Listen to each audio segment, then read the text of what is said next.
Oke, halo semuanya. Pada kesempatan malam hari ini kita akan melanjutkan pembahasan kita mengenai wawasan kebangsaan. Ya, ini sebenarnya pertemuan terakhir ya untuk materi ini. Oh ya, sama kemarin aku kayaknya belum ngirimin pembahasan di materi pengetahuan umum. Nanti aku share sekalian hari ini sama materi wawasan kebangsaannya. Oke, sebelum kita membahas materi mengenai wawasan kebangsaan, kita akan melanjutkan kemarin salah satu request dari peserta, dari siswa itu soal-soal mengenai unsur budaya. Nah, kemarin aku udah coba cari, sebenarnya ada beberapa sih, tapi aku kasih contoh dua aja ya, materi mengenai unsur-unsur budaya. Ya, jadi aku searching kemarin, sebenarnya materinya ini secara apa ya, secara penamaan itu masuk kategori materi-materi mengenai apresiasi sastra. Ya, apresiasi sastra. Jadi sebenarnya ya kalau teman-teman pengen nyari tahu ataupun pengen latihan, itu coba cari di internet atau di Google, itu soal-soal mengenai apresiasi sastra. Nah, kalau bingung ini jenis soalnya jenis soal bahasa Indonesia yang kayak gimana gitu. Nah, ini kalau dari segi penamaannya, kata kuncinya adalah em, materi apresiasi sastra. Gitu. Nah, sebenarnya pembahasan ataupun materi apresiasi sastra ini cukup apa ya, cukup banyak sebenarnya jenisnya, cukup banyak jenisnya. Ada yang dia isinya adalah untuk mengetahui unsur-unsur intrinsik. Nah, itu kita kan pernah kayaknya bahas di beberapa pertemuan sebelumnya. Jadi kita disuruh mencari unsur intrinsik eh, di dalam di dalam teks ataupun ya teksnya bisa berupa cuplikan novel ataupun cuplikan cerpen atau juga bisa berupa ya kadang-kadang ada yang berupa berupa ini juga kadang-kadang berupa apa ya berupa puisi dan seterusnya. Nah, itu adalah soal-soal mengenai apresiasi sastra. Kemudian em, sebenarnya jenisnya yang lain juga ada sih kayak misalkan ada materi atau pertanyaan-pertanyaannya mengenai siapakah tokoh di dalam novel tersebut, bagaimana watak tokoh, latarnya, terusnya dan sebagainya. Nah, itu adalah jenis-jenis soal-soal apresiasi sastra. Nah, em, salah satunya ini yang saya contohkan kemarin. Ini pertanyaannya ataupun yang dia tanyakan itu berkaitan dengan unsur-unsur ataupun unsur budaya di dalam sebuah sebuah bacaan. Nah, bacaannya bisa berupa novel atau bisa berupa cerpen. Nah, yang pertama ini em, langsung kita bahas saja. Yang pertama ini dia ini diambil dari sebuah kutipan novel.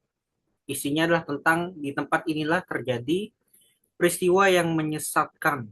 Sorry, dia menyesatkan ini. Menyesatkan ya, sepertinya typo. Menyesatkan.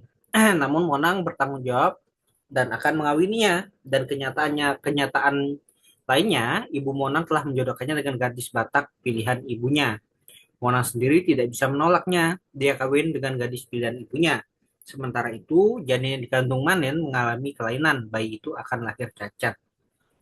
Nah, em, pertanyaannya adalah, unsur budaya yang terdapat dalam penggalan novel tersebut adalah, jawaban yang tepat adalah, em, yang ini adalah yang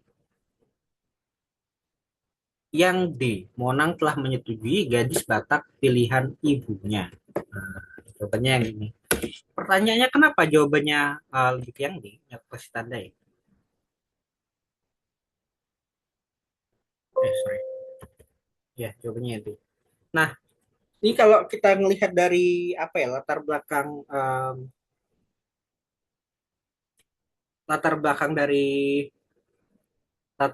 dari novel tersebut. Novel ini sebenarnya memiliki latar ataupun kisah yang terjadi pada suku Batak kayak gitu. Nah, Kalau dalam budaya tersebut ada namanya sebuah perjodohan ataupun merujuk sebuah konsep namanya adalah konsep pariban.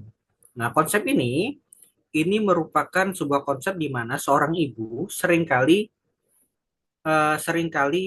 menjodohkan seorang anak laki-lakinya dengan anak perempuan dari saudara laki-laki ibunya. Nah, penyebutannya tulang kayak gitu. Nah, ini ya secara tujuannya adalah dalam rangka untuk mempererat ikatan kekerabatan atau dalihan natulu. Nah, jadi seorang ibu ini memiliki peran sangat krusial dalam menjadi pernikahan yang disebut mangaririt kayak gitu. Nah, jadi um, di dalam bacaan ini jawaban yang tepat adalah Monang telah menyetujui gadis Batak pilihan ibunya. Nah, ini aspek budayanya kuat sekali nih. Jadi aspek budaya atau struktur budayanya ini pernikahan yang berdasarkan dari kebiasaan atau adat istiadat yang berkembang di wilayah tersebut kayak gitu. Jadi yang lebih tepatnya adalah yang D. Lalu kenapa bukan yang lain? Kalau ditanya, kalau yang A, Monang akan mengawini Manen, ini sebenarnya sebuah fenomena yang ini informasi yang dimanapun sama kayak gitu. Maksudnya bukan sebuah informasi unsur kebudayaan yang unik ataupun unsur kebudayaan yang terjadi di suatu wilayah. Ya di mana mana ya um, seseorang pasti pasti akan mengawini orang lain kayak gitu, bukan bukan sesuatu hal yang aneh kayak gitu. Kalau yang B, jadi Kenumanin mengalami kelainan. Nah, itu sebenarnya bukan aspek kebudayaan yang diangkat, tapi lebih kepada aspek kesehatan.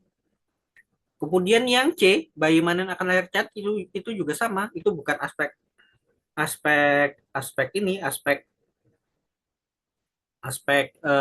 kebudayaan, tapi lebih kepada aspek kebiasaan semata. Nah, kemudian yang E, perasaan menyesakan Monang, nah, itu bukan bukan hal yang berkaitan dengan kebudayaan ya, itu um, suatu hal yang sebenarnya ya itu perasaannya dia kayak gitu. Jadi um, jadi kalau kita lihat dari beberapa opsi ini ya um, yang lebih tepat itu adalah yang uh, bagian bagian D. Monang telah menyetujui gadis Batak pilihan pilihan ibunya. Nah, ini kalau kita bedah konsep Pariban ini, konsep ini sebenarnya merujuk kepada pernikahan dengan Pariban dengan sebagai tradisi ideal, ya ini berkaitan dengan kebudayaan, sebuah tradisi ideal dalam budaya Batak Toba karena memperkuat hubungan antar pihak ayah dan ibu. Jadi si ibu ini atau ibu kandung dari mempelai pria ini memiliki inisiatif tinggi untuk mencari jodoh terbaik dari garis keturunan dan seringkali menjaga hubungan kekeluargaan yang erat. Jadi unsur kebudayaannya terlihat di sini. Nah, untuk prosesinya, biasanya prosesi ini diawali dengan yang namanya um, atau mangaririt. Ini adalah penjajakan oleh utusan keluarga. Jadi nanti ada maksudnya pembicara rahasianya hingga marhata sinamot, negosiasi mahar. Nah, di sini nanti ada negosiasi mahar, berapa jumlah mahar yang diminta dan seterusnya. Nah, kemudian nanti ada beberapa larangan yang ada di sini. Ada beberapa larangan yang seperti misalkan tidak semua pariban itu bisa dinikahi. Jadi ada beberapa larangan-larangan khususnya kayak gitu. Nah, um, jadi kalau kita melihat dalam budaya Batak, ibu itu memang memiliki peran sangat penting, yaitu sebagai pemelihara tradisi. Jadi sebenarnya tradisi yang terpelihara itu juga dilakukan terutama di dalam budaya Batak kayak gitu. Jadi memiliki posisi yang sangat sentral. Yang pertama dia sebagai pemelihara tradisi, kemudian sebagai pendoa. Nah, kemudian penentu masa depan anak, termasuk dalam mengatur pernikahan. Nah, tujuannya apa? Tujuannya adalah agar adat tersebut tetap terjaga. Ibu ini bertindak sebagai penik karakter juga. serta pengatur kebutuhan domestik. Ini kebutuhan domestiknya adalah kebutuhan rumah, kebutuhan dapur, makan, dan seterusnya. Jadi bisa dibilang karena sosok yang sentral ini adalah seorang ibu ini seringkali menjadi penghubung kekerabatan yang sangat dihormati. Ini ada beberapa beberapa beberapa ketentuannya gitu. Jadi kalau ditanya dari soal yang tadi, um, yang lebih tepat unsur budaya mana yang terdapat dalam pengen novel itu adalah yang D. Nah, ini berkaitan dengan budaya perjodohan di dalam adat Batak kayak gitu. Kalau yang lain kenapa bukan? Kalau yang lain ya jelas bukan kayak gitu. Kalau yang A, Monang akan mengawini Manin ini ya ini sebuah fenomena yang terjadi umum kayak gitu. Ya memang perkawinan itu adalah sebuah kebudayaan, tapi kalau ditanya dari unsur ini tidak merujuk kepada budaya tertentu. Kemudian janin yang dikandung manin mengalami kelainan itu enggak juga. Bayi manin akan lahir cacat itu juga enggak. Itu lebih kepada aspek kesehatan. Kalau yang E perasaan menyesalkan Monang ini juga bukan. Itu lebih kepada kaitannya sama perasaan tokoh bukan kepada unsur kebudayaan. Itu um, ininya ya pembahasan terkait unsur budaya yang pertama. Nah, kita next kan ke soal yang kedua. Oke. Soal yang kedua ini juga sama, dia lebih kepada aspek kebudayaan yang dipertanyakan. Aku pikir aku telah tertidur beberapa jam karena pengaruh sampahnya dan letusan-letusan bisu dalam film itu. Nah, ini kalau udah ada kata sampahnya, ini kemungkinan aspek kebudayaan ini kemungkinan latar cerita dari luar kayak gitu. Lalu ketika akan terbangun, kepalaku merasa tergoncang-goncang. Aku pergi ke kamar mandi. Dua dari tempat duduk di belakangku diduduki wanita tua dengan 11 kopor. Ini koper sebenarnya. Kemudian berbaring dengan posisi yang tidak sangat karuan, seperti mayat yang terlupakan di medan perang. Kaca mata bacanya dengan rantai manik-manik berwarna-warni beradu di atas lantai tengah-tengah ailase dan sesaat aku menikmati kedengkianku untuk tidak mengambilnya. Aspek budaya tidak sesuai dengan budaya Indonesia yang tersirat dalam pengalaman cerpen terjemahan di atas adalah, nah ini kelihatan ya, cerpen terjemahan berarti bukan latarnya bukan di Indonesia. Jadi yang tepat adalah yang minum-minum sampahnya. Nah, memang kalau di dalam budaya Indonesia, minum-minum sampahnya itu yaitu memang bukan bukan apa ya, bukan merujuk kepada kebudayaan yang ada di Indonesia. Jadi ya kalau dalam beberapa kebudayaan memang ada kebiasaan-kebiasaan minuman keras kayak gitu, tapi itu tidak bisa dikaitkan atau tidak bisa berhubungan atau bukan bagian dari budaya. Apalagi kalau di Indonesia, aspek sosial, agama, dan budaya sangat-sangat kental sekali. Jadi jawabannya adalah yang A, itu bukan aspek kebudayaan. Kalau di luar mungkin um, jika melihat dari latar belakang cerita ini kan cerpen dari luar atau cerpen terjemahan, ya mungkin dari luar sampahnya itu adalah tradisi atau adalah kebudayaan kayak gitu. Adalah kebudayaan. Tapi kalau di Indonesia itu bukan bagian dari kebudayaan ataupun tidak minum minuman keras itu bukan bagian dari kebudayaan.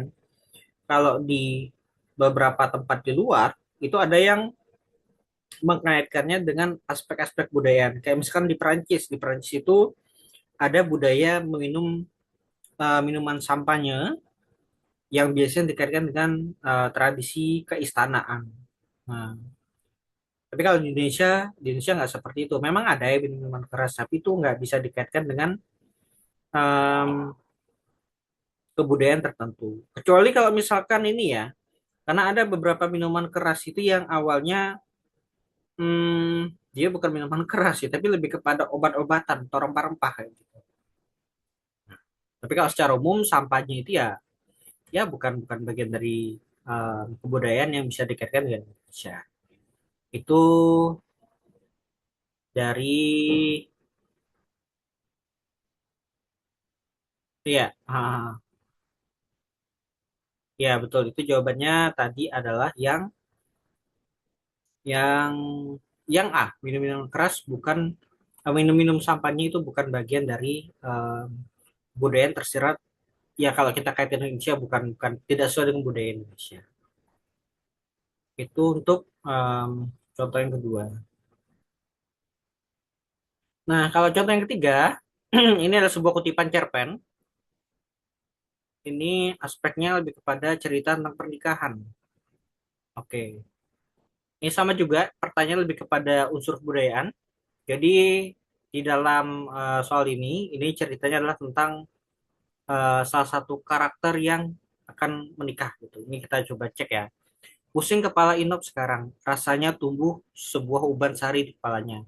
Kemana hendak dicarikannya uang 3 juta rupiah yang diserahkan kepada keluarga calon mertuanya. Uang itu akan digunakan sebagai pengisi sudut namanya.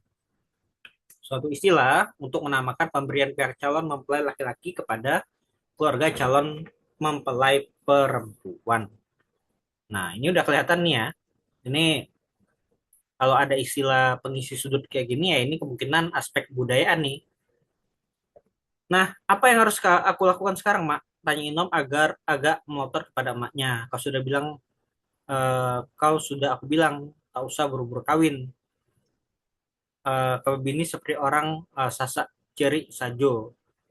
Kini ada juga yang susah. Jawab Mak marah. Sekarang bukan satu, 33 uban sehari bertos di kepala Inom.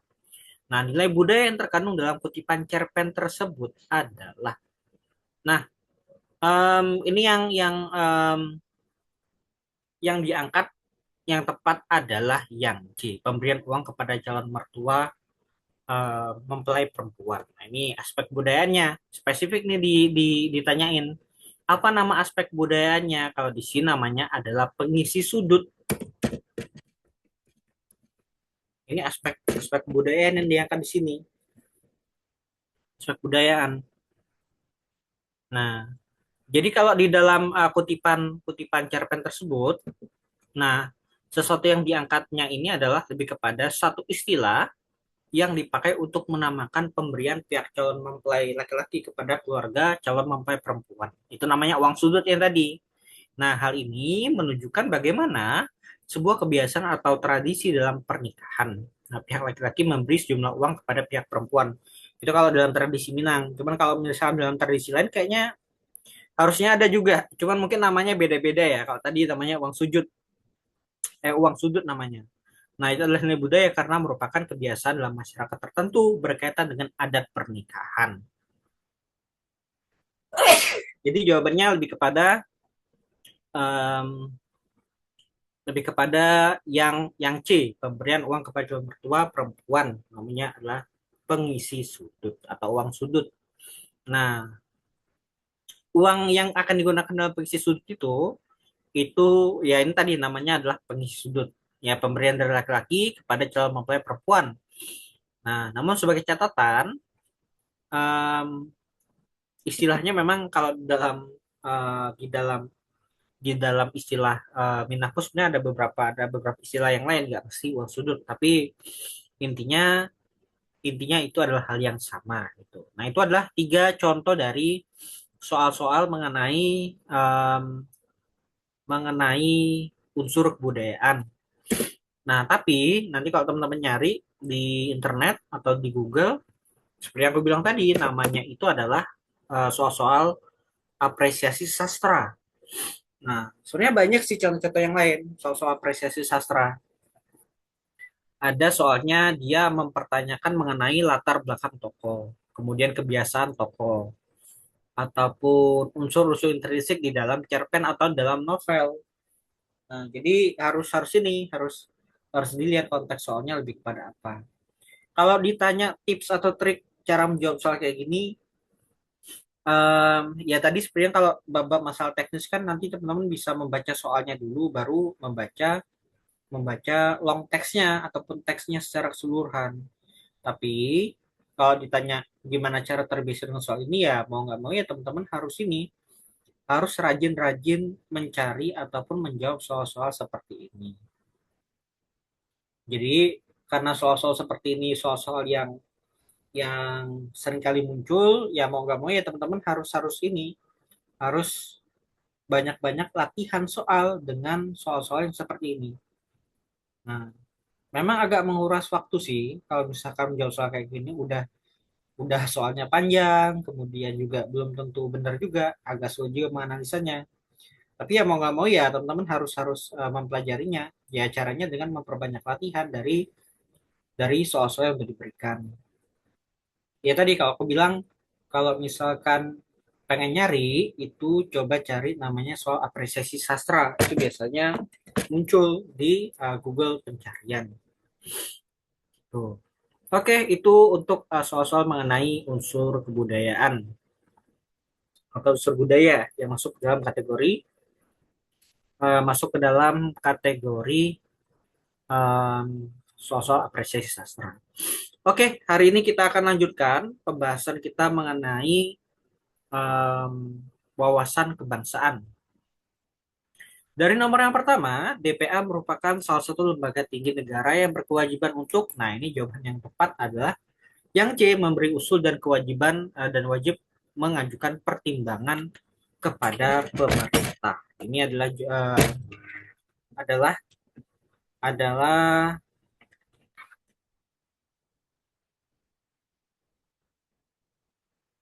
adalah soal jawaban dari nomor yang pertama. Nah, sebenarnya DPA itu sendiri apa sih? Nah, DPA itu sebenarnya kalau di dalam apa ya, di dalam ini ya ini lebih kepada merujuk kepada Dewan Pertimbangan Agung. Nah, kalau kalau di dalam em, undang-undang tugas dari DPA ini sebenarnya ada di dalam pasal 16 sebelum amandemen, artinya sebelum tahun 2000-an. Nah, DPA ini tugasnya adalah untuk memberikan jawaban atas pertanyaan presiden dan berhak mengajukan usul kepada pemerintah. Nah, lembaga ini berfungsi sebagai penasihat agung bagi kepala negara dalam menjaga roda pemerintahan. Namun, melalui perubahan keempat UUD 1945 pada tahun 2002, lembaga ini resmi dihapus dan fungsinya kini dijalankan oleh Dewan Pertimbangan Presiden atau Watimpres. Nah, kalau teman-teman pengen cek, ada situsnya namanya kalau nggak salah watimpres.com. Itu adalah daftar dari Watimpres ya dari mulai-mulai tahun kayaknya eranya SBY deh, eranya SBY sampai eranya Jokowi tahu. Kalau eranya Prabowo sekarang kayaknya dia nggak punya Watimpres. Aku nggak tahu juga tuh alasannya kenapa. Nggak punya Watimpres tapi dia punya beberapa orang apa ya beberapa orang yang biasanya dimintai dimintai apa ya dimintai nasihat dan sebagainya. Itu namanya dulu adalah Dewan Pertimbangan Agung. Jadi sebenarnya di atasnya presiden itu masih ada lagi satu lembaga yang tugasnya adalah untuk memberikan pertimbangan-pertimbangan kepada presiden.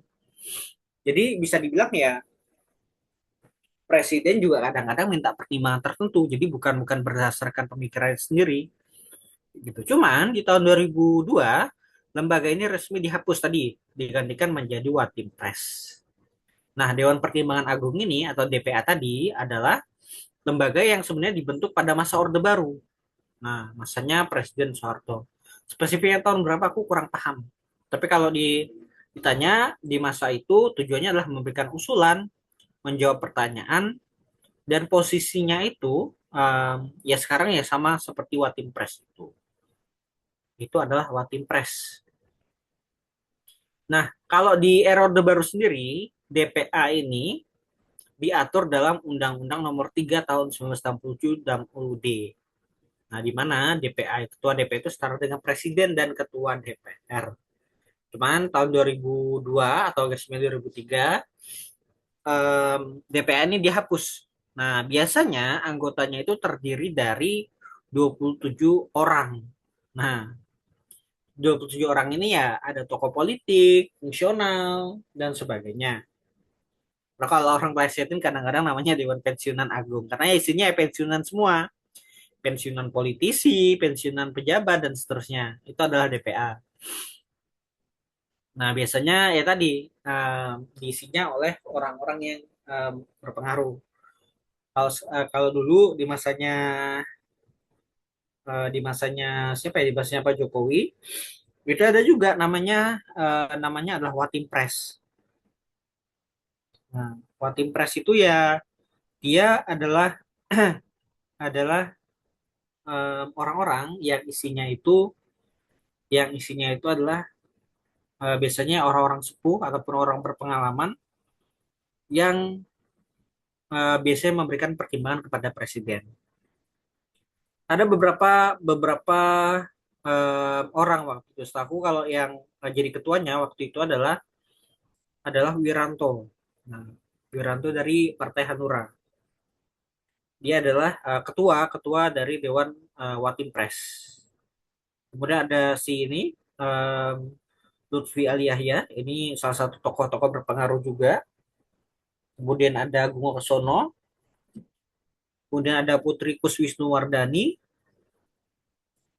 kemudian juga ada Soekarwo dan seterusnya. Nah, itu ada beberapa tokoh-tokoh yang menjadi Watim Pres. Sampai kalau sekarang setahuku nggak ada lagi Watim Pres itu. Oke, kalau jawaban yang lain ini salah ya. Kalau yang dari beberapa opsi tadi, memeriksa semua pelaksanaan APBN ini kayaknya lebih kepada fungsinya dari BPK. Nah, APBN, Anggaran Pendapatan Belanja Negara ini biasanya lebih kepada tugasnya dari BPK, Badan Pemeriksa Keuangan. Kalau mengajukan pertanyaan kepada pemerintah, nah ini lebih kepada fungsi pengawasan dari DPR. Kemudian menetapkan undang-undang, nah ini bisa jadi dari bagian dari tugasnya MPR. Kalau menjawab pertanyaan presiden, ini ini presidennya sendiri ya, bukan bukan bukan DPR. Oke, oke, next kita ke nomor yang kedua. Nah, nomor yang kedua ini sebenarnya aku nggak tahu ya teman-teman menjawabnya apa. Tapi aku sempat nemuin beberapa em, beberapa apa ya kekeliruan mungkin dari jawaban nomor dua ini. Kalau di soalnya, setauku ini merujuk kepada jawabannya yang D, keadilan dan keadilan keadilan dan kerakyatan, lebih kepada yang D. Nah, cuman aku coba searching juga, aku coba cari juga. Nah, pertanyaannya adalah kedaulatan rakyat dalam negara Pancasila terdiri asas mendasar yaitu asas. Nah, kalau di soalnya atau di kunci jawabannya itu jawabannya adalah yang B, keadilan dan kerakyatan. Cuman setahuku kalau kita merujuk kepada soal kayak gini, ini kan pertanyaannya lebih kepada aspek sila yang keempat. Nah, sila yang keempat kedaulatan rakyat ini atau kerakyatan ini biasanya sila yang keempat. Kalau sila yang keempat itu biasanya justru aspek yang menjadi asasnya itu adalah kerakyatan dan musyawarah mufakat. Jadi yang C. Nah, aku nggak tahu nih apakah teman-teman menemukan pembahasan yang lain. Tapi kalau aku sih ngelihatnya ini jawabannya justru justru lebih yang C. Nah, kenapa? Jadi kalau di dalam um, sila yang keempat itu asas kedaulatan rakyat ataupun dalam demokrasi Pancasila yaitu menyatakan bahwa kedaulatan itu atau kekuasaan tertinggi itu berada di tangan rakyat atau kerakyatan. Nah, dan prinsip itu dilaksanakan melalui musyawarah dan mufakat, permusyawaratan yang ini. Nah, jadi aku lebih ngeliat contohnya ya. Ya ini asasnya yang penting adalah ini kekuasaannya berada di tangan rakyat ya kerakyatan dan semuanya ditentukan melalui musyawarah mufakat. Nah, yang ini. Aku ngerasanya jawabannya lebih kepada yang C. Nah, aku nggak tahu nih teman-teman apakah punya argumen lain atas soal nomor 2 ini. Tapi aku rasa sih ini jawabannya lebih condongnya lebih kepada lebih kepada yang C, kerakyatan musyawarah mufakat. Itu kalau dari yang aku lihat dari soal nomor 2 ini. Oke, kita next kan ke soal yang ketiga. Rancangan Lambang Negara Indonesia yaitu Pancasila dibuat oleh. Nah, ini kita udah bahas di pertemuan sebelumnya, di pertemuan TWK sebelumnya. Jawaban yang tepat adalah Sultan Hamid II. Ini adalah salah satu tokoh nasional juga. Sultan Hamid II ini atau Syarif Abdul Hamid Al-Qadri ini adalah seorang tokoh yang merancang Garuda Pancasila yang ada sekarang. Di pertemuan sebelumnya kita udah bahas rancangan burung Garuda, Garuda yang dia buat. Nah, rancangan burung Garuda yang dibuat itu ya bentuknya memang mirip seperti manusia Garuda, jadi bukan bukan bukan burung kayak gitu. Jadi waktu itu ia menjabat sebagai Menteri Negara atau Zonder Portofolio tunjuk memimpin Partai Lencana Negara guna merancang lambang negara Republik Indonesia Serikat atau RIS waktu itu. Nah, kemudian rancangan itu terpilih, tapi kemudian masih masih apa ya? Masih em, ada penyempurnaan lagi. Nah, spesifiknya waktu itu ya Soekarno sendiri yang membantu menyempurnakan kayak gitu. Itu em, itu adalah lambang yang jadi sekarang nanti jadi lambang negara kita yang sekarang gitu. Kayak gambarnya udah aku pernah aku share di pertemuan kita yang sebelumnya. Jadi gambarnya memang masih mirip seperti apa ya? Seperti Garuda dalam mitologi Hindu. Kalau dalam mitologi Hindu, Garuda itu ya dia em, dia manusia yang berkepala burung atau setengah manusia setengah burung kayak gitu. Jadi bukan bukan bukan ada burung Garudanya beneran, tapi itu adalah sesuatu yang terinspirasi dari mitologi Hindu. Kalau yang lain jelas salah ya. Fatmawati ya bukan, dia lebih kepada penjahit bendera merah putih yang dikibarkan di dikibarkan di momen proklamasi. Nah, kemudian kalau Muhammad Yamin, nah Muhammad Yamin ini juga sempat apa ya, sempat sempat sempat mengajukan juga, cuman dia nggak apa ya, nggak diterima juga akhirnya. Terus em, kalau yang Supriyadi, nah Supriyadi ini bukan bukan tokoh yang merancang, tapi dia adalah pemimpin dari pemberontakan PETA. Jadi dulu Supriyadi ini adalah salah satu tokoh militer sebenarnya, tokoh militer yang menjadi pemimpin PETA. Kita kan sering kenalnya kan ya, pemimpin PETA ya, ini si siapa sih? Jenderal Sudirman. Tapi kalau kita lihat dari apa ya, kita lihat dari ininya sendiri, sebenarnya ada satu tokoh lagi namanya adalah Supriyadi. Dulu salah satu tokoh yang digadang-gadang menjadi jenderal besar itu adalah Supriyadi, jadi bukan Sudirman. Tapi karena ketika pelantikan si Supriyadi ini nggak hadir, hilang lebih tepatnya ya, hilang. Em, ya mau nggak mau yang mengganti adalah Jenderal Sudirman kayak gitu. Nah ini masih jadi misteri sampai sekarang. Jadi misteri Supriyadi ini sebenarnya hilangnya kemana? Ada yang bilang dia diculik oleh Jepang. Ada yang bilang dia em, hilang entah meninggal atau dieksekusi dan seterusnya. Tapi ada kemungkinan juga sebenarnya dia memang memang ini memang diculik oleh diculik oleh Jepang sebenarnya. Nah, si Sultan tersebut. Karena memang benar-benar nggak diketahui jejaknya itu ada di mana ataupun ataupun bekas-bekasnya itu nggak ditemukan si Supriyadi ini. Makanya Dugaan kuatnya dia ini diculik, diculik oleh Jepang waktu itu. Nah, jadi jawabannya tepat itu. Ya, jadi jawabannya bukan Supriyadi ya. Terus kalau yang lain Raden Saleh, nah Raden Saleh ini bukan bukan perancang Garuda. Ya dia memang salah satu seniman atau tokoh seni yang justru hidupnya ya di masa kolonial Belanda. Nah dia memang pelukis, tapi bukan perancang dari burung Garuda Pancasila.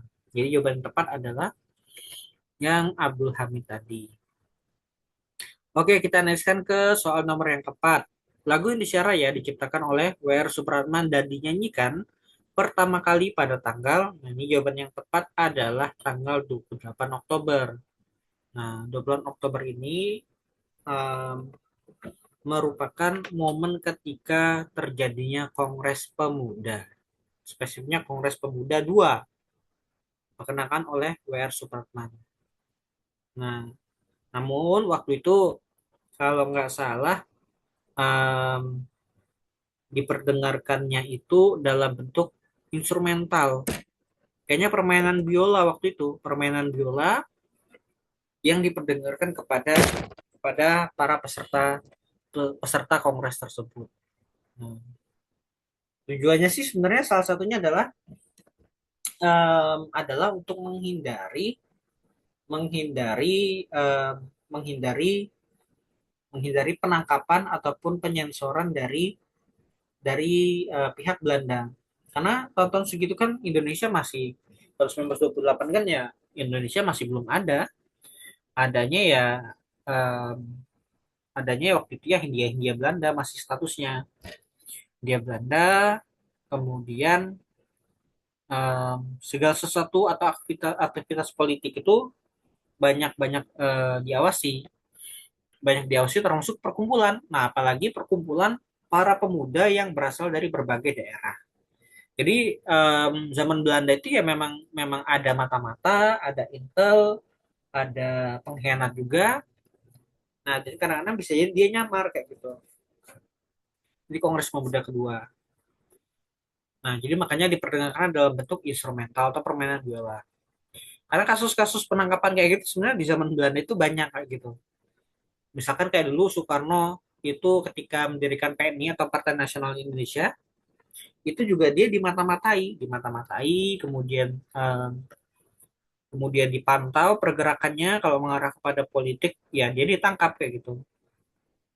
Nah, jadi ya jadi seperti itu. Jadi kalau misalkan ada orang-orang yang pengen mendirikan negara sendiri, otomatis pasti bakalan ditangkap oleh Belanda atau kemerdekaan sendiri. Nah, makanya kenapa waktu itu lagu Indonesia Raya masih didengarkan dalam bentuk instrumental. Nah, cuman aku kurang tahu apakah dalam sesi tersebut apakah para peserta sidang ini mereka tahu sebenarnya yang diperdengarkan itu adalah lagu Indonesia Raya atau enggak. Nah, so aku enggak ada catatan hal tersebut. Tapi kalau melihat dari beberapa responnya, em, seharusnya mereka tahu karena ada yang bilang bahwa ketika diperkenalkan lagu instrumen itu mereka tergugah semangatnya untuk meraih kemerdekaan. Artinya mereka sebenarnya tahu itu lagu yang dipakai untuk lagu nantinya sebagai lagu penyemangat mereka untuk meraih kemerdekaan. Itu em, jawaban dari nomor yang tepat. Jadi jawabannya adalah tanggal 28 Oktober. Nah, ini momen dari Kongres Kongres Pemuda yang kedua. Cuman aku nggak tahu nih secara detail isinya siapa aja. Karena Kongres Pemuda 2 ini bisa dibilang ya salah satu kongres yang cukup besar. Karena udah ada Kongres Pemuda 1, kemudian ada Kongres Pemuda 2 yang um, antusias pesertanya justru um, dibuat lebih banyak ataupun mengundangnya lebih banyak para pemuda. Nah, itu jawabannya. Jadi jawabannya adalah 28 Oktober. Kalau yang lain jelas salah ya. 17 Agustus ya itu ya lebih kepada hari proklamasi kemerdekaan memang diperdengarkan lagu Indonesia Raya, tapi bukan untuk pertama kalinya. 17 September juga salah, 28 29 Juli juga salah. 17 April 1946 juga salah. Oke, kita next kan ke soal yang kelima.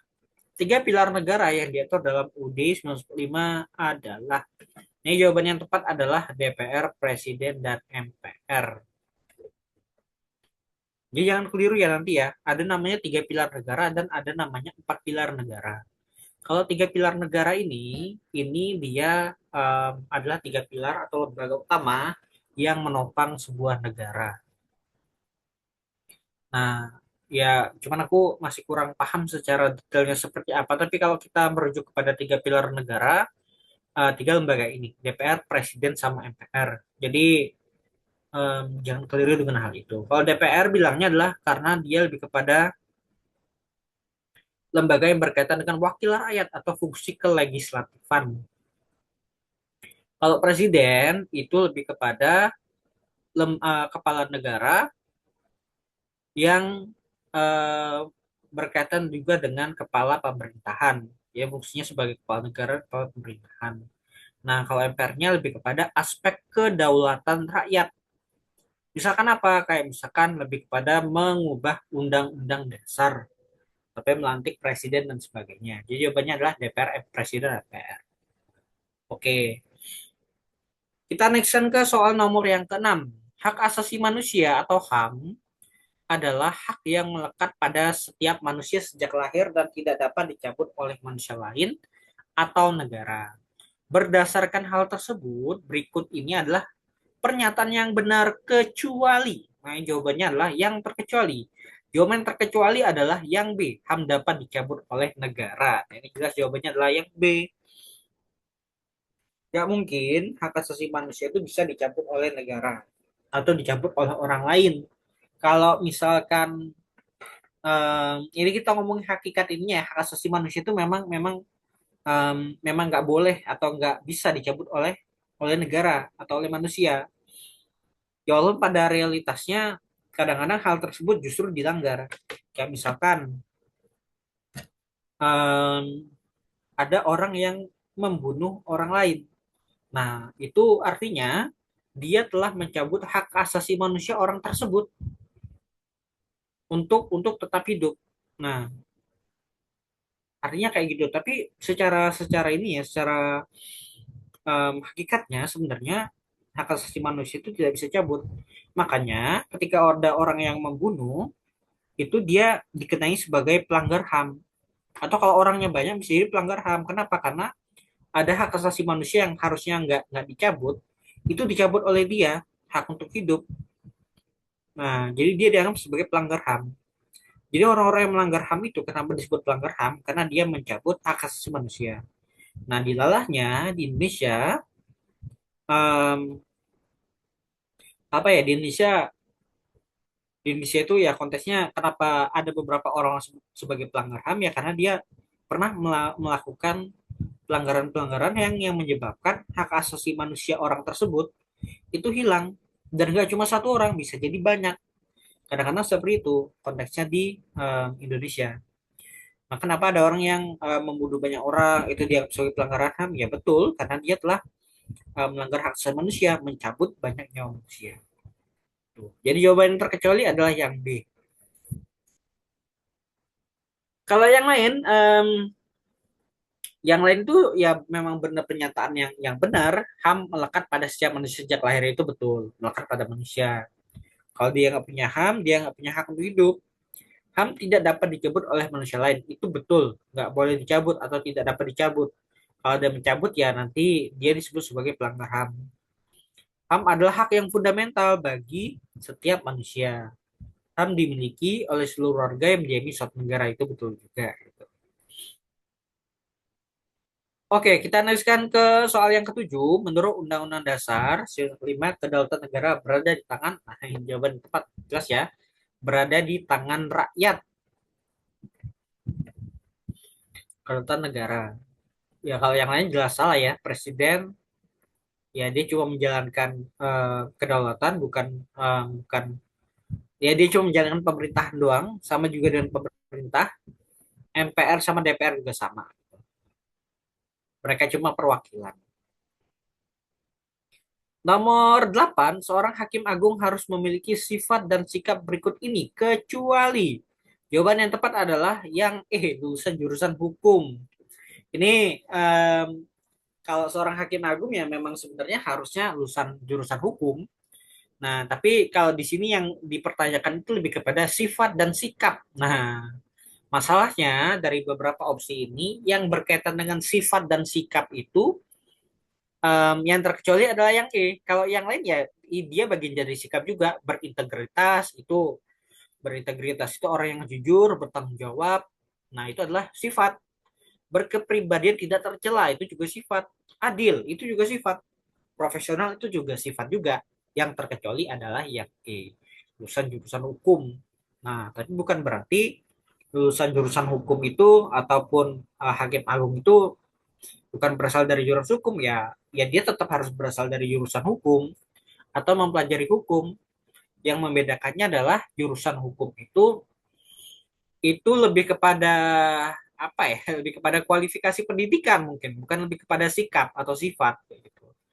Jadi yang tepat adalah yang itu. Ini kalau di dalam undang-undang undang-undang dasar um, itu jawabannya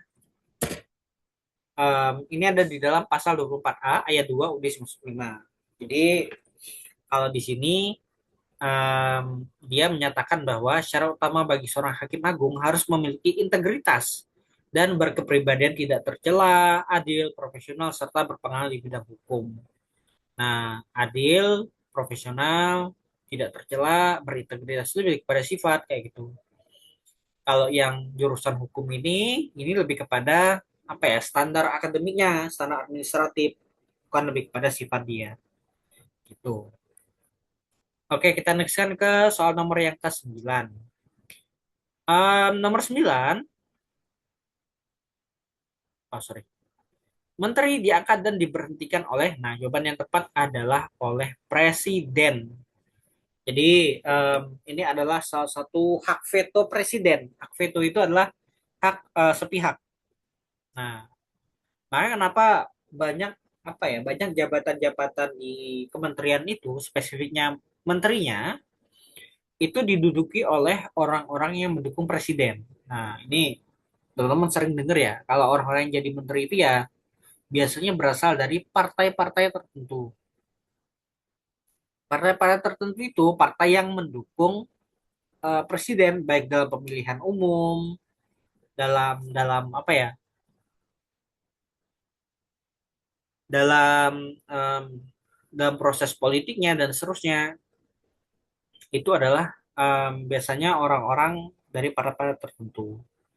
Nah, biasanya ya ada bagi-bagi jadwal-jadwal menteri dan itu memang hal yang apa ya, hal yang sering terjadi, bagi-bagi jabatan bagi menteri. Bahkan kalau dulu eranya Jokowi kalau nggak salah ada posisi baru namanya wakil menteri. Aku kurang tahu juga nih di era sebelumnya apakah ada atau enggak, tapi setahu itu eranya munculnya di eranya Presiden Jokowi. Jadi karena mungkin karena mungkin apa ya? Karena mungkin bagi-bagi kursinya udah terlalu banyak partai yang mendukung dia, berhutang budi pada banyak pihak, pada partai, pada instansi tertentu, yaitu kepolisian maupun TNI, makanya harus bagi-bagi jabatannya banyak kayak gitu. Itu hak veto presiden. Jadi ya memang presiden punya hak untuk mengangkat dan memberhentikan. Ini kalau di dalam undang-undang itu ada di dalam pasal 17 UUD 1945 yang bunyinya adalah menteri-menteri negara diangkat dan diberhentikan oleh presiden, di mana mereka memimpin kementerian negara dan bertanggung jawab langsung kepada presiden. Itu adalah hak prerogatif atau hak veto sendiri oleh presiden. Oke, kita next kan ke soal nomor yang ke-10. Kekuasaan tertinggi atas angkatan darat, angkatan laut, dan angkatan udara dipimpin oleh, nah ini jawaban yang tepat adalah oleh presiden. Jadi dia adalah panglima tertinggi. Ya kalau teman-teman pernah lihat kalau dulu tuh yang sering ikut konvoy-konvoy gitu, selalu Setahu dulu SBY pernah tuh yang dia hormat di hadapan apa ya, hadapan pakai mobil, kemudian naik mobil, kemudian memberi hormat kepada tiga mantra ini. Nah itu adalah presiden. Itu di momen kalau nggak salah upacara apa gitu. Nah um, itu kalau di dalam undang-undang atau undang dasar itu ada di dalam pasal 10 UUD 1945. Jadi kalau dalam bunyinya presiden itu memegang kekuasaan tertinggi atas ketiga mantra tentara nasional, ada angkatan darat, angkatan laut, dan angkatan udara. Tadi dia ditempatkan sebagai panglima tertinggi. Terus kalau nomor 11, oke itu nomor 10 ya. Jawabannya adalah presiden. Kalau yang lain panglima TNI ya, ya betul, tapi dia bukan bukan yang paling tertinggi kayak gitu. Staf angkatan juga enggak. DPR MPR ini jelas juga nggak salah, nggak nyambung juga itu. Ini lebih pada fungsi-fungsi legislatif. Oke, next nomor 10. Negara Indonesia sebagai negara yang warga negaranya bersatu erat serta kepentingan individu diatur secara seimbang. Hal ini karena Indonesia merupakan negara. Jawaban yang tepat adalah negara persatuan. Nah, ini jawabannya adalah negara persatuan. Cuma konsep-konsep persatuan ini kadang-kadang agak membingungkan juga. Cuman kalau dari pengertiannya, em, konsep negara kesatuan atau persatuan ini adalah konsep yang menyatakan bahwa bangsa Indonesia adalah satu kesatuan yang utuh, di mana kepentingan bersama atau kepentingan nasional diutamakan tanpa mengabaikan kepentingan individu secara seimbang. Nah, jadi dia memikirkan kepentingan bersama, tapi juga di sisi yang lain juga memikirkan kepentingan individu. Jadi nggak apa ya, nggak secara sepihak melihat hal tersebut. Ini kalau um, di dalam di dalam Pancasila, tadi teman-teman melihat itu ada di dalam sila yang ketiga ataupun persatuan nasional. Itu berkaitan dengan tujuannya salah satunya adalah untuk mencapai harmoni dan keseimbangan antara hak pribadi serta kewajiban sebagai warga negara. Jadi jawaban yang tepat adalah yang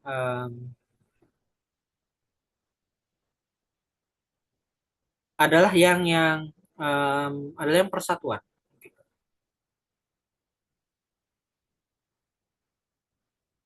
Oke, next nomor 12. Hadirnya kehidupan masyarakat saat ini dipelopori oleh sejarah pergerakan nasional Indonesia yang dilakukan oleh, nah ini jawaban yang tepat adalah kaum terpelajar. Nah itu adalah um, salah satu kelompok yang mengawali masa-masa pergerakan nasional. Ini jawabannya adalah kaum terpelajar ya, betul ya. Jadi memang kalau kita melihat dari sejarah yang ada di Indonesia, sejarah di Indonesia ada satu periode-periode tertentu atau periode sejarah yang banyak ataupun memberikan dampak luar biasa bagi Indonesia atau terbentuknya Indonesia, yaitu adalah periode pergerakan nasional. Nah, itu ada periode namanya periode pergerakan nasional. Kenapa disebut pergerakan nasional? Karena pada periode itu terjadi perubahan, terjadi pergerakan, terjadi dampak yang luar biasa terhadap nasional, terhadap perjuangan nasional secara keseluruhan, kayak gitu. Nah, kalau kita lihat dari ininya, kita lihat dari apa ya? Kita lihat dari sejarahnya, kaum terpelajar ini sebenarnya sebenarnya em, merupakan golongan yang lahir dari adanya politik etis di zamannya Belanda. Politik etis itu apa? Politik etis itu adalah politik balas budi yang ada namanya edukasi, migrasi sama irigasi.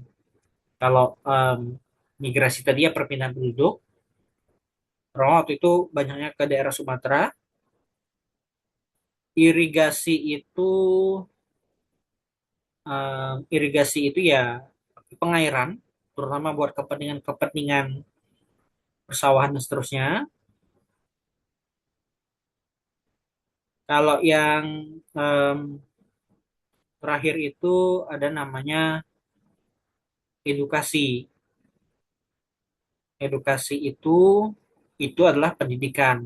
Nah, tiga bidang itulah. Nah, salah satu yang banyak berpengaruh adalah em, ya sebenarnya semuanya berpengaruh. Cuman kalau tanya yang berpengaruh terhadap pergerakan nasional itu adalah bidang edukasi atau pendidikan. Nah, bidang pendidikan. Nah, salah satu apa ya? Salah satu yang mengawalnya waktu itu terjadinya pergerakan nasional adalah organisasi namanya Budi Utomo yang didirikan oleh Mas Stovia. Setahu Mas Stovia ini adalah mahasiswa yang berasal dari sekolah kedokteran. Nah, didirikannya ataupun mulai bergeraknya itu tahun 1908.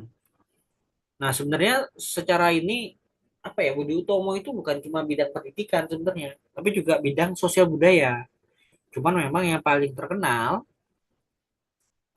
ataupun paling banyak dikenal itu adalah bidang bidang pendidikan kayak gitu. Nah, masa pergerakan nasional ini kalau dilihat secara apa ya, historiografi atau penelitian sejarahnya, itu mengacu dari periode 1908 tadi, masanya eh, Budi Utomo, sampai nanti em, sampai nanti masuk di era kemerdekaan Indonesia. Nah, itu pada pergerakan nasional. Nah, ini biasanya periode ini adalah periode perjuangan modern untuk mencapai kemerdekaan. Jadi kalau dulu sebelum tahun 1908 itu banyak dilakukan oleh perlawanan fisik atau melalui peperangan, dan kadang-kadang cuma berdasarkan lokal daerah. Kalau di periodenya pergerakan nasional ini perjuangannya dilakukan secara secara nasional ataupun bersatu. Nah, jadi bahwa makanya periode-periode banyak eh, banyak ataupun perjuangan itu atas nama Indonesia, atas nama nasional gitu. Nah, jadi bukan bukan ini, bukan bukan kedaerahan, bukan berdasarkan kerajaan-kerajaan tertentu. Nah, jadi em, asalnya kayak gitu. Kalau nggak salah terakhir terakhir dari perlawanan fisik ini yang cukup terkenal itu adalah periode terjadinya Perang Jawa atau Perang Diponegoro. Jadi setelah periode Perang Diponegoro itu perjuangan itu banyak dilakukan secara secara ini secara secara edukasi ataupun em, secara ini perjuangan secara secara secara non fisik kayak gitu. Nah, Perang Diponegoro kan dari tahun 1825 sampai 1830-an. Akhir-akhir menuju em, saya belum belum belum menuju abad 19 sih, tapi itu salah satu periode yang cukup cukup em, cukup berdampak kayak gitu. Jadi setelah itu mungkin masih ada peperangan-peperangan lainnya, tapi kalau saya perang besar terakhir itu adalah periodenya perang Jawa atau perang Diponegoro itu. Nah, ya tadi seperti yang aku bilang, alasannya itu faktor pendorongnya dari terjadinya perkara nasionalnya adalah lahirnya kaum terpelajar akibat politik etis. Nah, cuman perlu diketahui politik etis ini sebenarnya salah satu kebijakan yang dianggap memberikan dampak positif. Walaupun secara tujuan utamanya sebenarnya bukan kebaikan Indonesia. Nah, jadi awalnya politik etis ini memang betul. Jadi ada orang-orang Belanda yang waktu itu sebenarnya protes terhadap kekayaan yang didapat oleh mereka gitu. Jadi Belanda itu kan adalah negara miskin dulunya, paling miskin di Eropa. Tapi setelah melakukan praktek penjajahan tanah paksa kolonialisme dan seterusnya. Mereka jadi negara yang kaya karena menjual rempah-rempah ke Eropa. Ya iyalah, rempah-rempahnya dibeli dengan harga murah dan dijual dengan ke Eropa yang dijual dengan harga mahal kayak gitu. Makanya mereka kaya. Nah, sampai berpuluh-puluh tahun orang-orang Belanda ini nggak tahu sebenarnya mereka dapat rempah-rempah itu dari mana ataupun sumber kekayaan mereka itu dari mana. Yang mereka tahunya mereka berdagang ke Eropa. Tapi ternyata setelah mereka tahu kalau ternyata kekayaan itu mereka dapat dari hasil menjajah Indonesia, hasil dari praktek-praktek kolonial yang mereka lakukan. Makanya ada beberapa orang Belanda yang paham mengenai hak asasi manusia. Nah, makanya dikeluarkan namanya politik etis atau politik balas budi. Tapi politik balas budi ini sebenarnya juga dipakainya bukan buat kepentingan kepentingan orang-orang Indonesia atau orang pribumi, tapi untuk kepentingan pemerintahan Belandanya sendiri kayak gitu. Nah, jadi memang ada sekelompok orang yang kalau nggak salah namanya waktu itu salah satu um, salah satu tokoh um, salah satu tokoh yang cukup frontal mengkritik pemerintahan Belanda namanya adalah um, Van de Venter kalau nggak salah. Kalau nama lengkapnya Konrad Theodor Koen van de Venter. Nah, dia itu adalah seorang pengacara Belanda, penulis dan anggota parlemen Belanda. Nah, dia menganggap bahwa um, kekayaan yang ada di Indonesia itu, maksudnya kekayaan yang pernah didapatkan di Indonesia itu harus kita balas dengan namanya politik balas budi. Makanya nanti um, makanya nanti lahirlah namanya namanya politik etis supaya kita jangan kaya sendiri, tapi juga kita harus memberikan memberikan balasan bagi orang-orang pribumi ini kayak gitu. Ya, cuman balik lagi kebijakan pemerintahan ya mereka mengeluarkan kebijakan politik etis ini ya demi kepentingan mereka. Kepentingan mereka apa? Kepentingan mereka adalah untuk memenuhi pos-pos pegawai pegawai Belanda pada sektor-sektor tertentu. Cuman sektor-sektor ini setahu tidak bisa ataupun hanya pada kategori pegawai kelas bawah, bukan kelas tinggi. Jadi mereka yang bekerja pada Belanda ini, mereka diajari membaca, menulis, dan berhitung, dan sebagainya. Tapi bukan untuk menduduki jabatan yang tinggi, tapi untuk jabatan bawah-bawah gitu. Semua semua bidang. Makanya ada yang jadi juru tulis. Kalau kepolisian juga ada, tapi biasanya mereka polisi yang tingkatnya bawah kayak gitu. Nah, makanya ya makanya pos-posisi pegawai kelas bawah ini biasanya diisi oleh orang-orang pribumi. Nah, cuman apa ya? Kebijakan ini sebenarnya diibaratkan sebagai dua dua mata pisau itu. Jadi di satu sisi memang ada kepentingan Belanda, tapi di sisi yang lain akhirnya kebijakan ini akhirnya menjadi bumerang, bumerang bagi bagi um, bagi pemerintahan Belanda itu sendiri. Karena nanti kebijakan inilah yang nanti menginisi lahirnya pergerakan nasional. Cuman kalau nggak salah, um, si Van de Venter ini jadi salah satu tokoh yang berjasa. Kalau nggak salah, dari dulu sampai sekarang itu ada program namanya beasiswa Van de Venter. Cuman aku nggak tahu apakah itu terinspirasi dari Van de Venter atau kayak gimana.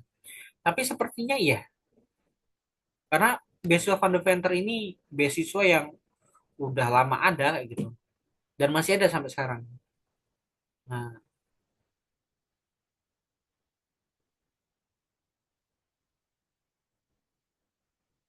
oke, itu em, jawabannya ya itu yang ini ya. Jawaban yang tepat adalah sorry, mana tadi? Oh ini yang B, kaum terpelajar. Kaum terpelajar itu jelaskan dari Plot Etis. Mungkin aku jelasin beberapa ini ya. Oke. Nah, jadi kalau di masa awalnya tadi, di masa awal pergerakan nasional, itu biasanya ada beberapa organisasi yang menjadi ciri khas di periode-periode itu. Nah, salah satu organisasi yang pertama adalah namanya adalah Budi Utomo. Nah, digagas siapa? Digagas oleh Dr. Sutomo dan digagas oleh Wahidin Sudirohusodo. Nah, diperingati nanti sebagai Hari Kebangkitan Nasional. Sorry, Dr. Sutomo ini ketua pertama atau ya dia pendiri pertama tapi digagasnya nanti oleh Wahidin Sudirohusodo. Nah, didirikannya pada tanggal 20 Mei 1908 ataupun kalau sekarang dikenal dengan Hari Kebangkitan Nasional. Itu 20 Mei 1908. Karena dianggap organisasi inilah yang mengawali lahirnya pergerakan nasional. Cuman ini masih masih ini ya, memang masih ya kalau di jurusan sejarah ini masih debatable. Kenapa Budi Utomo ini dianggap sebagai organisasi pergerakan nasional? Karena secara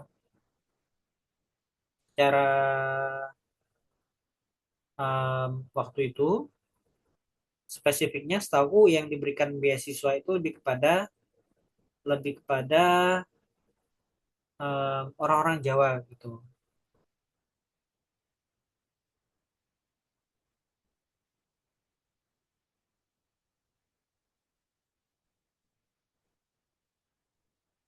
Nah, em,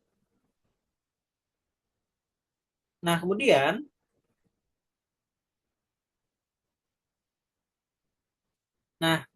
ada organisasi lain juga namanya adalah Sarekat Islam atau awalnya nanti jadi Sarekat Dagang Islam. Nah, Sarekat Dagang Islam, Sarekat Islam ini juga salah satu organisasi pergerakan nasional. Ya, secara spesifik sebenarnya dia di bidang ekonomi.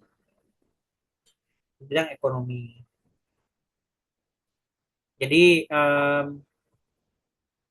ya itu kalau Sarekat Dagang Islam. Ya kalau pendirikannya ya sebenarnya salah satunya awal pendiriannya di Solo atau di Surakarta. Nah, pendirinya waktu itu adalah Haji Samanhudi, salah seorang pengusaha batik kayak gitu. Nah, kemudian ada lagi organisasi lain namanya adalah Indis Party atau Partai Hindia.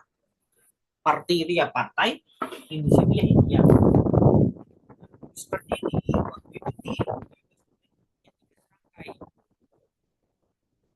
siapa aja? Ini yang pertama namanya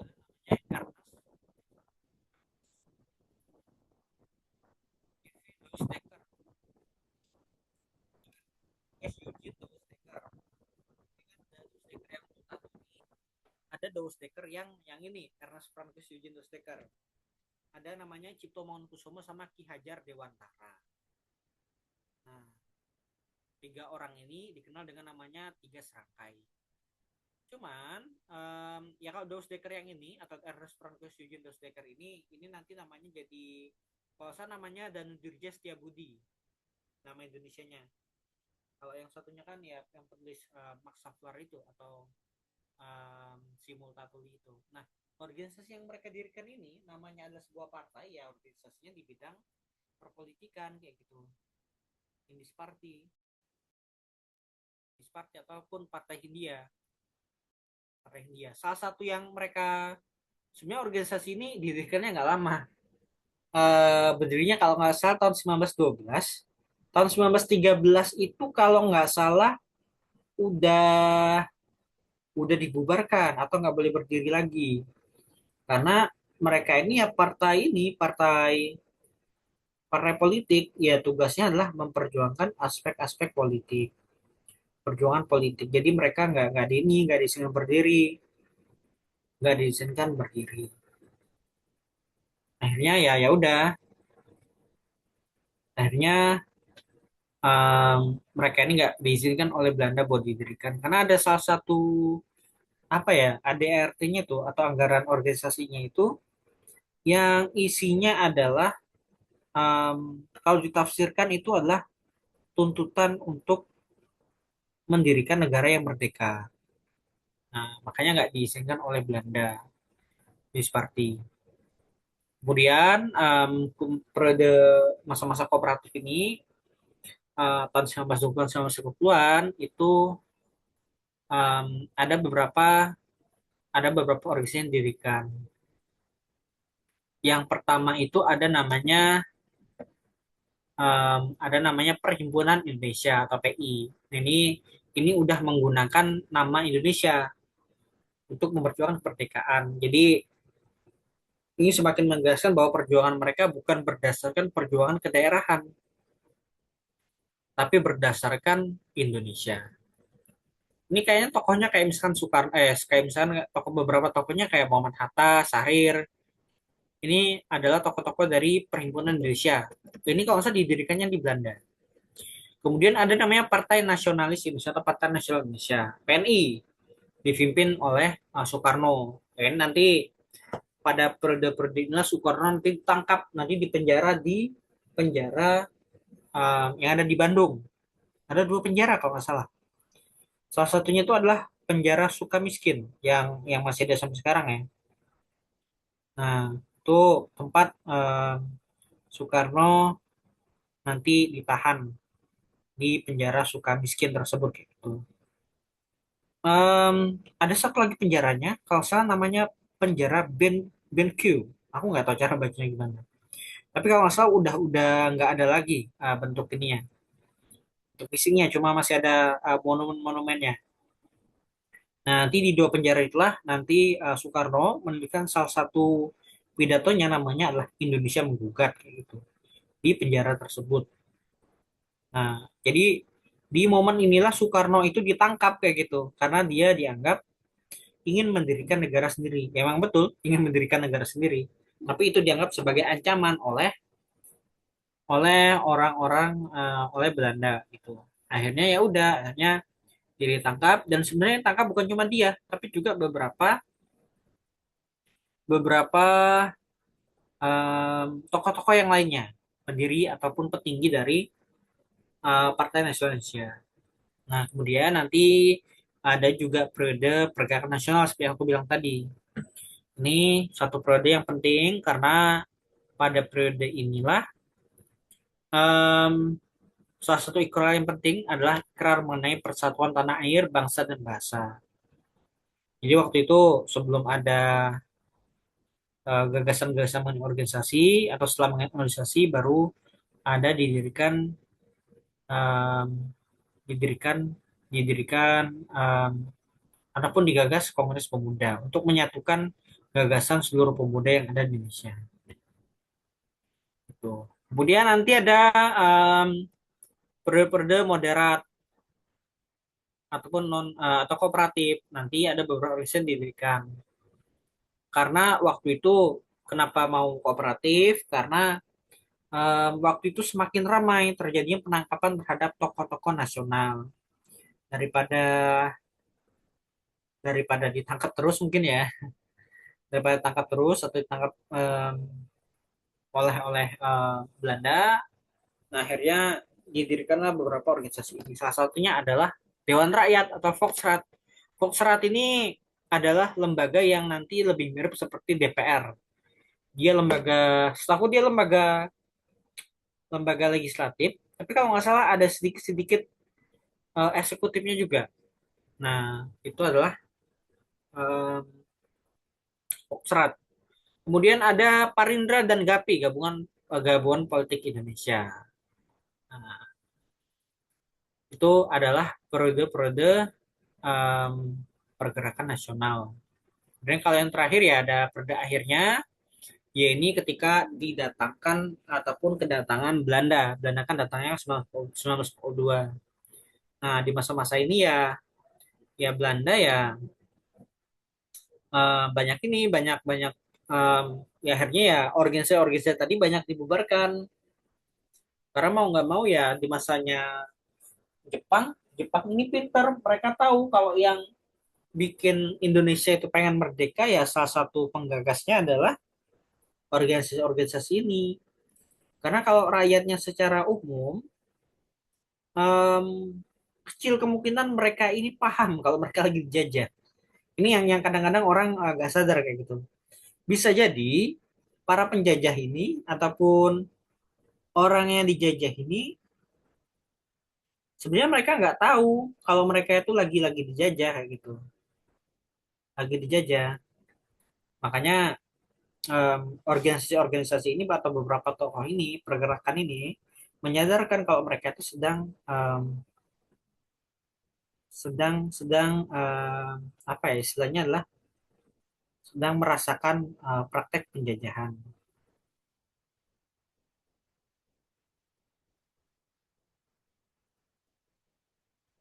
Nah, jadi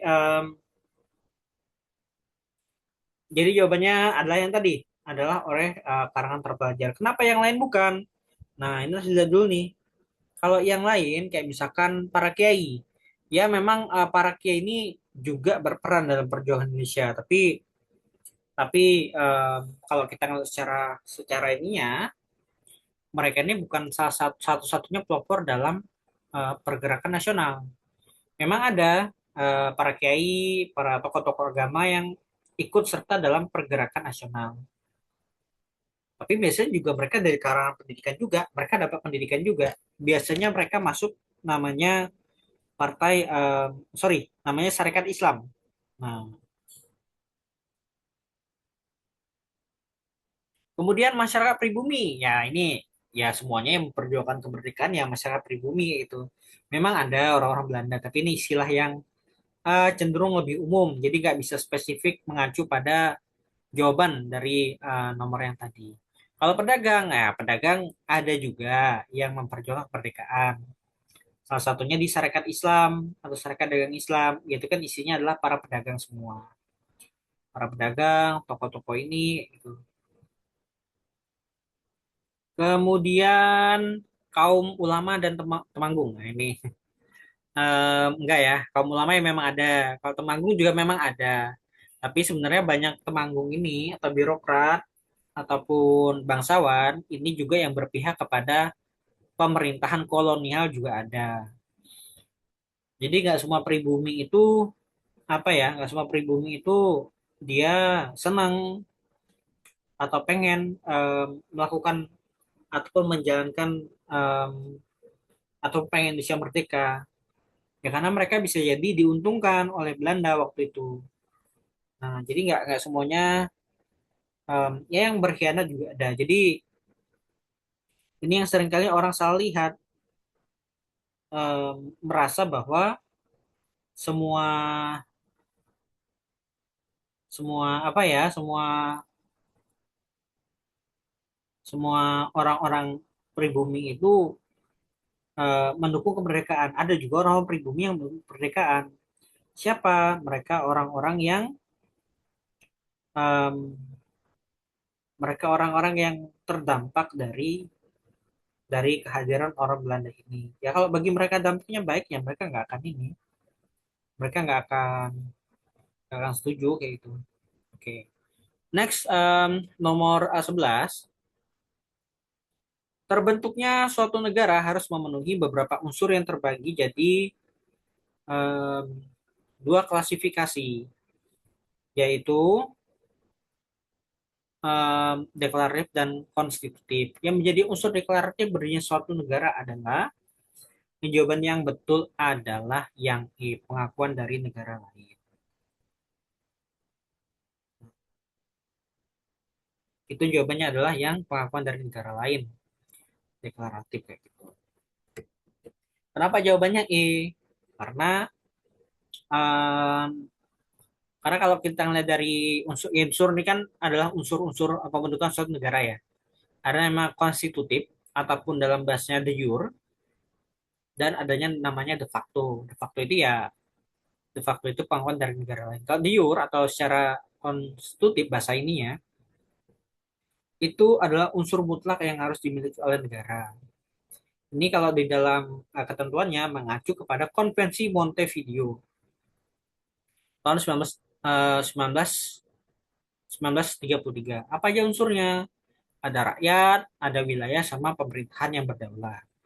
Ya kalau pengen mendirikan sebuah negara ya harus ada rakyatnya, em, harus ada rakyatnya, em, harus ada pihak-pihak yang apa ya, yang tinggal di negara tersebut kayak gitu. Kemudian ada wilayah, wilayahnya berdapat berupa ini, dan ada batas-batasnya, ada batas darat, laut, dan udara. Kemudian ada pemerintahan yang berdaulat gitu. Jadi ada pemerintahan yang apa ya? Ada pemerintahan yang ini yang memerintah di suatu negara itu suatu wilayah tersebut kayak gitu. Nah, kalau yang lainnya ada namanya unsur de facto atau unsur deklaratif. Ini unsur tambahan yang biasanya bersifat formalitas. Ini biasanya lebih kepada unsur-unsur tambahan terhadap negara tersebut kayak gitu. Ya berupa pengakuan dari negara lain. Nah, ini kalau di Indonesia juga pernah mengalami hal ini. Indonesia ya diakui oleh negara-negara lain kayak gitu. Salah satu kalau yang paling terkenalnya itu em, adalah ketika terjadinya konferensi meja bundar. Itu adalah momen ketika Belanda itu mengakui wilayah Indonesia atau mengakui Indonesia. Jadi sebelum dari konferensi meja bundar itu kan ada banyak tuh, ada banyak apa ya? Ada banyak upaya-upaya em, untuk merebut kembali Indonesia ke tangan mereka. Tapi setelah dari konferensi meja bundar, nah secara sah sebenarnya Belanda itu mengakui Indonesia sebagai sebuah negara. Jadi nggak boleh dijajah lagi kayak gitu. Nah itu namanya pengakuan secara deklaratif. Nah sebenarnya sebelum Belanda ada beberapa negara-negara juga yang mengakui Indonesia sebagai negara negara sebagai sebuah negara ya. Kayak misalkan kalau yang pertama kan ada pengakuan dari Mesir. Mesir itu salah satu negara yang pertama pertama kali, sorry. Nah, itu itulah negara yang pertama kali mengakui Indonesia. Itu ada Mesir, ya salah satu negara Arab. Kemudian juga ada beberapa negara-negara kayak misalkan ada Arab Saudi, Lebanon, dan seterusnya. Jadi banyak-banyak negara-negara Islam. Ya sebenarnya salah satu tujuannya waktu itu adalah karena waktu itu Indonesia pernah menjalankan misi-misi misi-misi kalau dulu namanya kalau di bidang haji itu ada namanya misi haji. Misi haji itu mereka berhaji sekaligus menggalang menggalang ini, menggalang dukungan. Nah, ada kayak negara-negara Timur Tengah kebanyakan. Ada Arab Saudi, Afghanistan, Suriah, Lebanon, ada Mesir kalau yang pertama kali. Termasuk Palestina. Cuman Palestina kalau nggak salah waktu itu mereka udah memberikan dukungan dari tahun 1944. Ya memang secara resminya baru dukungan itu setelah kemerdekaan. Tapi kalau secara dukungan mendirikan negara itu sebenarnya dari tahun 1944. Nah, itu salah satu mufti agung mereka kalau nggak salah. Jadi kalau ada yang bilang Palestina nggak berperan penting, ya berperan sekali kayak gitu. Berperan sekali. Palestina itu adalah salah satu negara yang waktu itu em, mendukung Indonesia di periode-periode awal mereka. Kebanyakan negara-negara Arab atau negara-negara Islam. Karena mereka ngelihat Indonesia ini mayoritas orang-orang ini penganut agama Islam kayak gitu. Meskipun bukan negara Islam secara administratifnya, tapi mereka adalah negara yang diisi oleh penganut mayoritas Islam. Makanya didukung waktu itu adalah pengakuan secara deklaratif atau secara de facto kalau bahasa lainnya.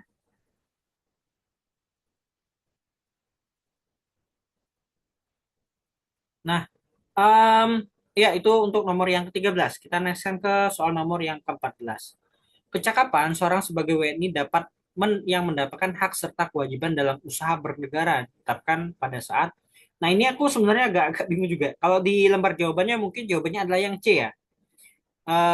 Hak kewajiban dalam usaha bernegara. Mungkin maksud dari usaha bernegara ini lebih kepada aspek pemilihan umum atau pemilihan partisipasinya dalam pemerintahan. Nah, em, makanya salah satunya waktu itu mungkin ya ditandai dengan adanya KTP atau kartu tanda penduduk. Mungkin maksudnya seperti itu dari soal ini. Makanya jawabannya adalah lebih yang C. Nah, usaha bernegara ini mungkin maksudnya dia ditandai dengan kepemilikan KTP atau kartu tanda penduduk. Aku nggak tahu kalau dulu di sekolah-sekolah, setahu kalau udah kalau udah usia 17 tahun itu ada pembuatan KTP biasanya. Aku kan banget kalau misalnya dulu waktu itu masih kelas 1 SMA atau apa ya. Nah, tapi intinya mungkin kalau penafsiran dari soal ini, penafsirannya lebih kepada seseorang tersebut menerima kartu tanda penduduk. Nah, jadi ya baru saat ini mungkin bisa jadi dia menjalankan hak-hak ataupun kewajiban-kewajiban bernegara. Makanya ditandai dengan diterimanya KTP di usia 17 tahun. Kalau yang lain, hak-hak yang lain sebenarnya hak asasi manusia atau hak negara, ya sebenarnya di usia sebelum itu harusnya udah dapat. Tapi kalau di sini kayaknya lebih lebih lebih apa ya, lebih spesifiknya tentang em, tentang seseorang yang apa ya, yang dia berkewajiban dalam usaha bernegara. Ya, usianya 17 tahun kayak gitu. Oke, next nomor 15 di bawah ini yang bukan merupakan contoh bela negara di lingkungan sekolah adalah ya ini jelas ya. Yang terkecuali adalah atau yang bukan adalah yang C, ikut siskamling. Nah, ini ikut siskamling ya lebih kepada bukan bukan eh, bukan siswa dengan sekolah, ini bapak-bapak biasanya bukan siskamling. Nah, kalau yang lain jelas ya, ikut upacara bendera betul, ekstrakurikuler ya betul, belajar dengan tekun juga ya, apalagi mengerjakan tugas dari guru. Jadi yang bukan terkecuali adalah yang C. Oke itu rekan-rekan sekalian dari 15 soal tadi dan pembahasan yang ada. Apakah ada pertanyaan sampai sini? Itu 15 soalnya ya, nanti aku kirimkan di grup.